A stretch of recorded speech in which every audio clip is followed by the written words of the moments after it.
কোরআন শরীফের বলা হয় পৃথিবীর সবথেকে শ্রেষ্ঠ বই। যে বই আপনার এই যে বই সারা পৃথিবী থেকে পুড়ায় ফেললেও যে বইয়ের অস্তিত্ব মুছে ফেলা সম্ভব না, এই বইয়ের বলা হয় কোরআন শরীফ। তো কোরআন শরীফের জন্ম বলতে গেলে আমরা বলতে পারি যে সৌদি আরব।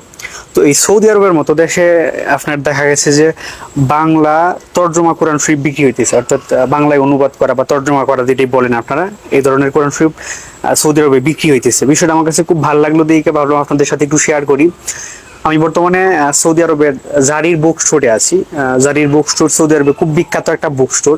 আমি সবকিছু বলতে গেলে এখানে পাওয়া যায় এক এক মার্কেটে বা এক ফ্লোরের ভিতরে বা এক দোকানের ভিতরে, এরকম একটা বিষয়।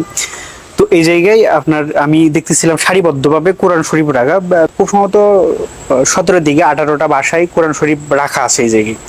তো 17-18টা ভাষার মধ্যে বাংলা ভাষাটারে ওনারা রাখছে।